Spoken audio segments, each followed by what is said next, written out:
de preparar nuestras piezas para la impresión 3D, debemos seleccionar los parámetros adecuados.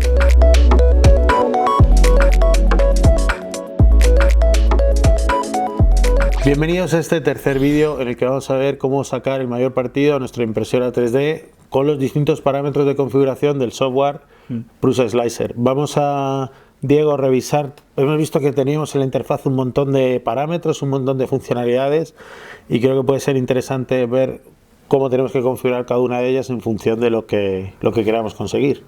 Lo más importante, cuando nosotros cargamos la pieza, nos aparece en esta interfaz en la que yo veo la pieza dentro de la máquina y puedo hacer muchas cosas. Puedo moverla por aquí, puedo multiplicar la pieza y tener diferentes objetos, puedo recolocarla, lo que sea. Yo me voy a quedar con uno de momento.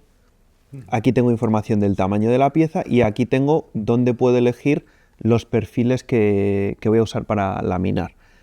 Como esta máquina ya hemos dicho que está configurada, pues puedo elegir, dependiendo de la velocidad, el perfil que quiero. Por ejemplo, un perfil normal sería este, por ejemplo. Aquí elijo los materiales dentro de los que tenga configurados o los que me quiera crear, y aquí tengo la máquina con la que voy a imprimir. Ahora que ya tengo el perfil configurado con el que yo voy a fabricar la pieza, si le doy a laminar, ya me crea el programa de la pieza, donde puedo ver cada capa, más cuánto tiempo va a tardar. Esta pieza, por ejemplo, tarda 1 hora y 10 minutos. Cuánto filamento voy a gastar, 12 gramos. Qué va a ir haciendo, dónde va a tardar más, dónde va a tardar menos. Con esto tendría mi pieza laminada. Incluso podemos ver, ¿no?, cuál es el camino que va a hacer en cada una de las capas el extrusor de la impresora con todo lujo de detalle, ¿no? Efectivamente, si yo me quiero colocar en una capa porque a lo mejor esa capa es muy importante, pienso que puede ocurrir algo, puedo ver cómo va a hacer cada capa. Desde aquí que empieza, ahí veo el cabezal moviéndose a lo largo de toda la pieza, y lo que es muy interesante es que aquí puedo ver de verdad cómo funciona la impresora, tanto el cabezal como aquí voy viendo las órdenes que va recibiendo una a una. Esta es la orden número 79.000 que va recibiendo la impresora para crear la pieza poco a poco. Y hablábamos de G-Code, que precisamente es lo que estamos viendo ahí en esa margen izquierda. Una cosa que es interesante siempre que queremos y hablamos de impresión 3D es la calidad, ¿no?, el acabado, la altura de capas, y veíamos ahí los distintos perfiles. ¿Cuáles suelen ser cómo influye, digamos, la altura de capa en la velocidad y en el acabado superficial de las piezas, ¿no? ¿Cuáles son las opciones que tenemos aquí por defecto en el programa? Nosotros, cada uno de estos perfiles nos vienen aquí representados. Esto es lo que compondría, por ejemplo, un perfil de impresión, donde tengo desde la altura de capa, el tipo de relleno, las velocidades que voy a utilizar, etcétera. Puedo configurar todo lo que quiera de aquí. Ahora configuramos la altura de capa, pero tendría también, para tenerlo en cuenta, el filamento con las temperaturas a las que quiero imprimir, o la impresora, donde le digo el tamaño de la impresora, la boquilla. Entonces, para configurar el tipo de laminado y el tipo de impresión que quiero hacer, me puedo ir a cualquiera de los parámetros que puedo configurar. El parámetro más fácil para empezar es la altura de capa, que es lo que hemos hablado. Es lo que sube cada impresora, el tamaño que va a tener cada capa a esa altura. Lo más normal, 0.2 milímetros, que son 200 micras. Pero puedo elegir un valor más pequeño, de 100 micras o de 400, por ejemplo. Si yo hago capas muy gruesas, me va a tardar mucho menos en imprimir la impresora, pero a cambio va a tener un acabado más rugoso y voy a poder llegar a ver las capas. Y cuando quiero una impresión de más definición, aunque me va a tardar más tiempo, puedo usar alturas de capa, por ejemplo, de 0.1 milímetros. Sí. Vemos que hay algunos aspectos de la interfaz que nos aparecen en verde, otros que parecen experimentales en rojo. Entiendo que esto tiene que ver con cuáles son los parámetros más fáciles o en cuáles nos podemos encontrar con más problemas, ¿no?, tocando esos parámetros. Exacto. O sea, aquí hay cientos o probablemente miles de parámetros. Todos nos vienen configurados según lo que piensa el fabricante. Ya en cuanto toque uno, ya me va a aparecer en naranja, o que lo he modificado, o cualquier cosa. Entonces, es importante tocar los que sabes y centrarte en lo más importante. Lo más importante para empezar, por ejemplo, el tipo de capa. Otro que nos interesa, las velocidades que vienen configuradas para cada una de las impresoras. Y otro que es muy importante, el material de soporte. Si yo voy a generar todo el andamiaje que me permite que nuestra pieza salga bien. Aquí lo tengo desactivado.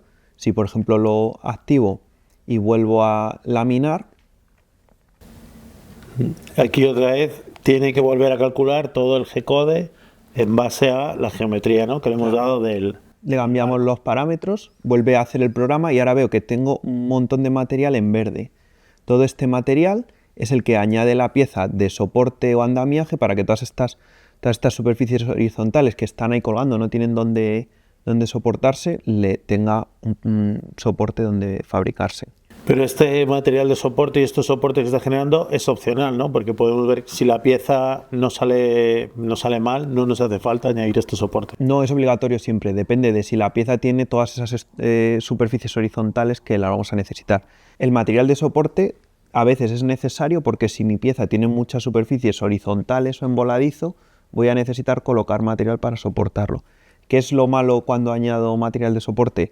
Que voy a tardar más en tener la pieza, le añado tiempo y luego voy a tener que retirarlo y voy a tener que tirar todo el material. Entonces me añade material, tiempo que luego voy a tener que tirar. ¿Y qué otro parámetro te parece clave para alguien que está empezando con las impresoras que tiene que tener en cuenta cuando esté preparando sus impresiones? Si ya tengo un perfil que es suficiente, nunca hay que olvidarse de que tienes que configurar también el filamento. Entonces esto es un ejemplo de los parámetros que se pueden configurar de un filamento y voy a tener que tener en cuenta la temperatura a la que se tiene que imprimir y también la temperatura a la que tiene que estar la base para que la pieza se fije correctamente a la impresora y no se me levante a mitad de la impresión.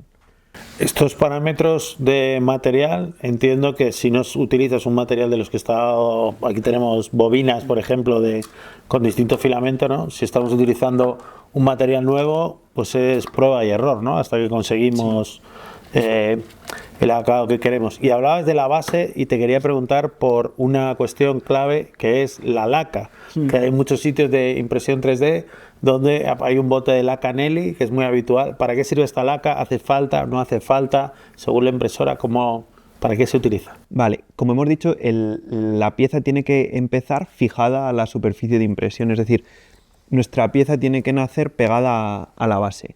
Para que se pegue bien es muy importante configurar una temperatura para que la base esté caliente y se quede pegada. Y lo siguiente que se usa es muchas veces un adhesivo. El más normal para casi todos los materiales es usar laca Nelly. Se aplica esa laca sobre la cama, se calienta un poco y así la pieza queda bien impresa y no se separa en mitad de la impresión. Eso es importante para que se mantenga estable, ¿no? Y según se va moviendo, se quede en el mismo sitio, no se despegue, no haga cosas... No nos genere defecto, no se despegue y nos quede un nido de filamento, no se despegue en las esquinas y nos quede combada, etcétera. Pues nada, hemos visto aquí los parámetros clave para preparar nuestras piezas para la impresora y precisamente nos vamos a ir ahora a ver cómo manejar la impresora.